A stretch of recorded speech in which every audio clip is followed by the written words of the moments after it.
Hi friends, আপনারা কেমন আছেন? নিশ্চয়ই ভালো আছেন।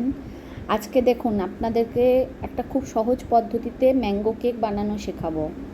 আপনারা বাড়িতেই থাকে যে উপকরণগুলো সেগুলো দিয়েই বানিয়ে নিতে পারবেন। এই দেখুন, 1 কাপ সুজি পুরো আমি মিক্সার গ্রাইন্ডারে পেস্ট করে নিয়েছি, 1 কাপ ময়দা, আর নিয়েছি হাফ কাপ গুঁড়ো দুধ। এই যে আমুল দুধ, আর এই যে ড্রাই ফ্রুট কিছু আমার বাড়িতে ছিল, আপনাদের বাড়িতে থাকলেও কাজু কিশমিশ অ্যালমন্ড ছিল আমার। আর যে চিনি নিয়েছি হাফ কাপ নিয়েছি সাদা তেল, আর নিয়েছি কিছু পরিমাণ দুধ। এটা দুধটা আমার যতটা পরিমাণ লাগবে।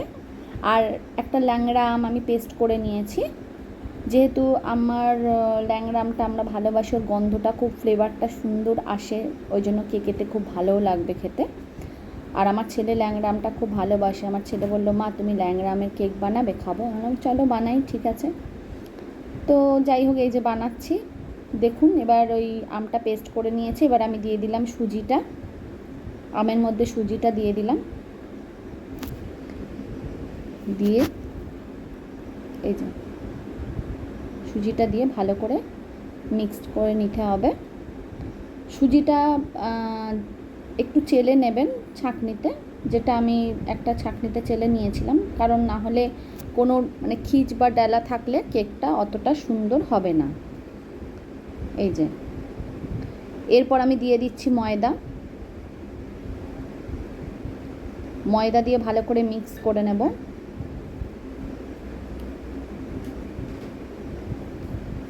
ময়দার পরে আমি দিয়ে দেব সাদা তেল, যে কোনো রিফাইন্ড অয়েল আপনারা ইউজ করতে পারেন এখানে।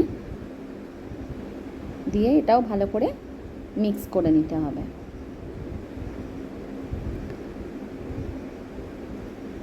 ভালো করে এটা মিক্সিং করে নিলাম। নিয়ে দেব এবার গুঁড়ো দুধটাও দিয়ে দিলাম। আমুল দুধ নিয়েছিলাম আমি, আমুল দুধ। হ্যাঁ, আমুল দুধের টেস্ট তো এমনি খুব সুন্দর, যেটা কেকেতে বেশ সুন্দর একটা টেস্ট নিয়ে আসবে। এবার দিয়ে দেবো হাফ কাপ চিনি।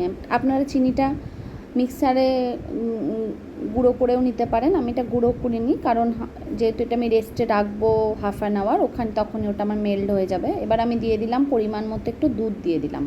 দুধটা একবারে বেশি দেবেন না, অল্প অল্প করে যতটা লাগবে সেরকম দিতে থাকবেন। এই যে এবার ভালো করে এটাকে মিক্স করতে হবে। মিক্সিংটাই হচ্ছে আসল ব্যাপার, কারণ মিক্সিং যত আপনার ভালো হবে তত আপনার কেকটাও সুন্দর হবে। দেখুন কি সুন্দর ল্যাংড়া আমের একটা আসছে, আপনার রং আসছে, দেখেছেন? আর এখানে আমি কোনো রকম এসেন্স ইউজ করব না, কোনো রকম গন্ধ ইউজ করব না, ভ্যানিলা এসেন্স বা কোনো এসেন্স ইউজ করব না। যেহেতু ল্যাংড়া আমের একটা সুন্দর গন্ধ থাকে, সেই গন্ধটাই আমরা কেকেতে আনব। এত সুন্দর হয় না বন্ধুরা এই কেকটা, খুব সুন্দর খেতে লাগে। বাচ্চারা তো বিশেষ করে ভালোবাসবে, কারণ যেহেতু ম্যাঙ্গো দিয়ে তৈরি, আর এটার বাড়ির তৈরি খুবই ভালো, কোনো রকম ভেজাল বা কিছু নেই, সব কিছুই বাড়িতে থাকে আমাদের এই জিনিসগুলো। এই দেখুন, এই মিক্সিংটাই হচ্ছে আসল। আমি ফোনটা এক হাতে ধরতে পারছিলাম না, তার জন্য একটা গ্লাস নিয়ে তার উপর রেখে দিয়েছি। এই যে ভালো করে মিক্সিংটা করে নিচ্ছি। দেখুন মিক্সিং হয়ে গেল, কত সুন্দর কালারটা এসেছে দেখুন। মিক্সিংটা ভালো করে আপনাদের করতে হবে, দেখেছেন? আপনারাও বানাবেন, বানিয়ে আমাকে কমেন্ট করে জানাবেন। ঠিক এইভাবে বানাবেন, দেখবেন খুব সুন্দর হবে। কমেন্ট করে জানাবেন কীরকম হয়েছিল আপনাদের খেতে। আমি ঠিক যেরকমভাবে বানাচ্ছি এরকমভাবেই বানাবেন। খুবই ইজি, মানে কোনো ব্যাপারই না ম্যাঙ্গো কেকটা বানানো। আমিও প্রথমে ভাবতাম, বাবারে আম দিয়ে কী করে কেক বানাবো, তো বানানোর পর আমি কয়েকবার বানিয়েছি, কিন্তু খুব ইজি। এবার এটা আমি রেস্টে আধ ঘন্টা রেখে দেব। এই যে চাপা দিয়ে আমি আধ ঘন্টা রেখে দিলাম, আধ ঘন্টা পরে আবার আসছি। এই যে আধ ঘন্টা হয়ে গেছে বন্ধুরা, দেখুন। এবার এটা আমি খুলে দেখব, যদি যেহেতু এর মধ্যে সুজি আছে ময়দা আছে একটু টাইট ভাব লাগে, তার জন্য আমি একটু আলাদা করে এক্সট্রা দুধ রেখে দিয়েছিলাম।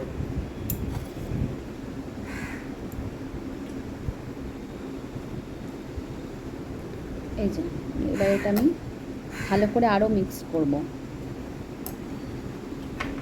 এবার ড্রাই ফ্রুটগুলো একটু দিয়ে দেব, আর কিছুটা রেখে দেব ওপরে সাজানোর জন্য।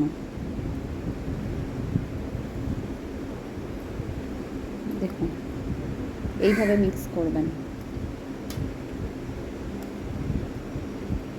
দেখুন এই যে, আর একটু দুধ দিয়ে দিলাম।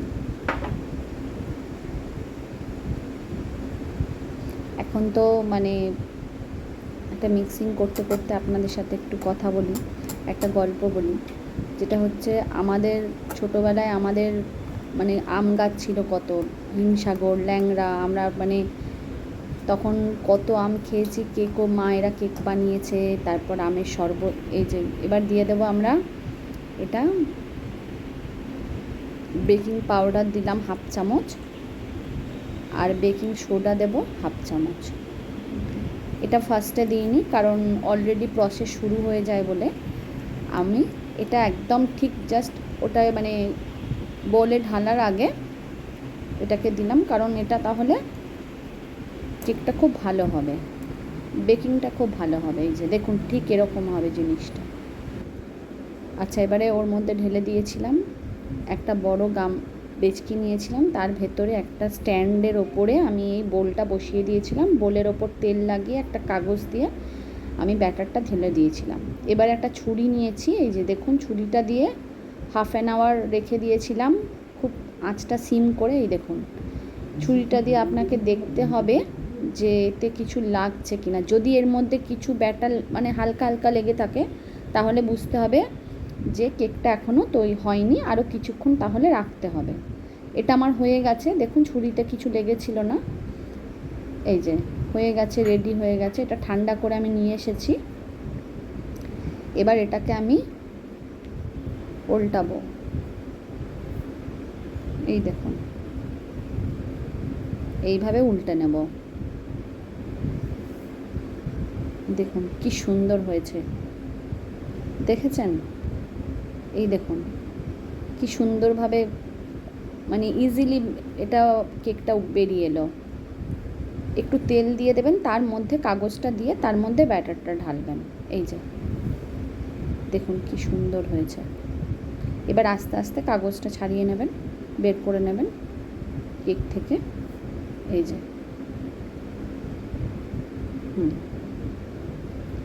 বৌমা, ম্যাঙ্গো কেক হলো?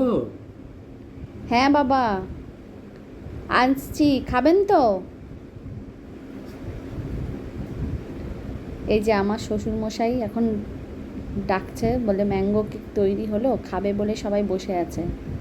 আমার ছেলে, আমার শ্বশুরমশাই সবাই খাবে। এই যে দেখুন, এই দেখুন কি সুন্দরভাবে কাগজটা বেরিয়ে এলো। এবার এটাকে দেখুন কি স্পঞ্জি হয়েছে কেকটা। দেখুন কি স্পঞ্জি হয়েছে কেকটা, দেখুন, দেখেছেন? আর ল্যাংড়া আমের গন্ধ ভুরভুর করছে পুরো কেকে। এবার আমি একটু কেটে নেব। এই যে এদের দিয়ে দেব সব একটু কেটে কেটে। দেখুন আপনাদের আগে ছোট একটা পিস কেটে দেখাই, তারপর সবাইকে দেব। বিকেলবেলা চায়ের সাথে খাবে, আমার ছেলেও স্কুল থেকে এসে বিকেলবেলা খাবে। এই যে কি সুন্দর হয়েছে দেখুন, দেখেছেন? আপনারাও বাড়িতে বানাবেন, আমাকে কমেন্ট করে জানাবেন, চ্যানেলটা সাবস্ক্রাইব করে দেবেন, আমার সঙ্গে থাকবেন, পাশে থাকবেন। প্রত্যেকে ভালো থাকবেন, সুস্থ থাকবেন, সাবধানে থাকবেন। নমস্কার।